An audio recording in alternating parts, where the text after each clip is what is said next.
ada pro kontra, masih Iya. berlaku Iya. atau nggak berlaku atau Iya. dipilih-pilih. Iya. Iya. Nah, kalau dipilih-pilih ini masalah, Iya. ya. Kalau kita mengatakan bahwa Torah itu masih berlaku, kita harus membaca Yakobus 2 ayat 10. Oke, Yakobus 2 ayat 10 ya. Yakobus 2.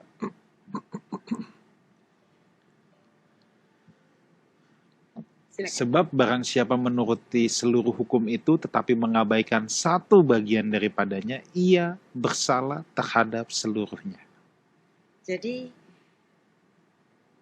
jelas sekali kan, kalau dia menuruti seluruh hukum itu, hukum Taurat maksudnya, tapi dia bersalah pada satu saja, dia bersalah kepada semuanya.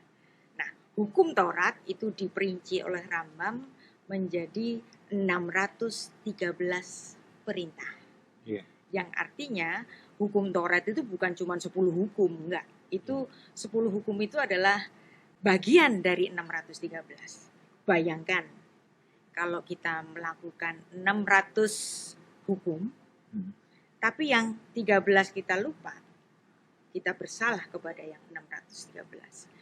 Bahkan kalau kita melakukan 612 hukum itu dengan tepat, terus satu nggak melakukan, Iya. itu pun dikatakan ia bersalah kepada seluruhnya. Nah, jadi orang Kristen hati-hati. Kalau Anda mengatakan bahwa hukum Taurat itu masih berlaku, jangan dipilih-pilih.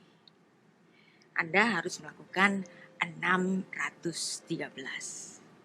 Maka saya sebagai saya pribadi, Iya. ya, nggak harus sama dengan saya Pastor Iya. Wiganda, ya. Saya lebih memilih hukum Kristus yang Tuhan sendiri mengatakan bahwa kuknya itu ringan, hukumnya itu ringan, karena Yesus hanya memilah menjadi 2 bagian saja, mengasihi Allah dan mengasihi manusia. Dan di situ terletak segala hukum ada di hukum kasih itu. Jadi nggak usah pakai perincian atau memilah-milah. Kita sebagai umat Kristus yang sudah ditebus, untuk apa kita melakukan 613 hukum itu? Gimana dengan persepuluhan?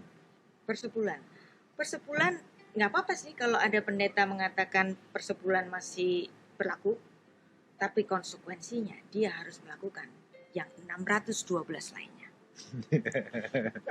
Oke. Ya. Jadi buat saya free aja. Anda mengatakan Taurat masih berlaku, silakan. Perpuluhan masih berlaku, silakan. Tapi jangan dipilih-pilih cuma 1 atau 2 yang enak-enak aja dong. Ada 613, jangan diambil 1. 612-nya Anda juga harus. Kalau persepuluhan bukan demi menepati hukum Taurat, Iya. tetapi kita tahu bahwa pelayanan memerlukan biaya. Iya.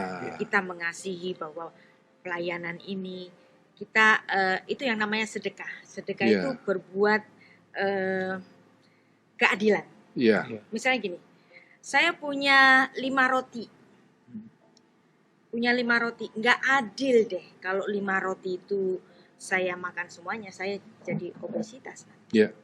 Maka saya menyisihkan 4 roti lainnya untuk dibagikan ke orang-orang yang memerlukan. Iya. Jadi kita memiliki satu mindset bahwa ketika kita memberikan persembahan bukan karena mentaati hukum, tetapi karena cinta. Jika engkau mencintai, engkau pasti memberi. Nah, bahasa Ibraninya cinta itu ahav, alef, ya, kemudian he itu heavy.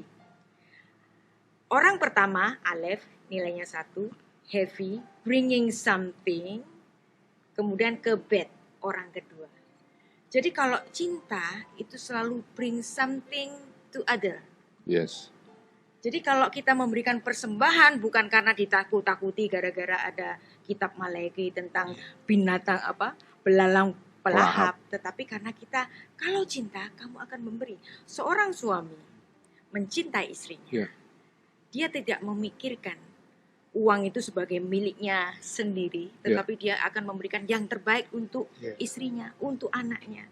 Karena cinta itu selalu memberi.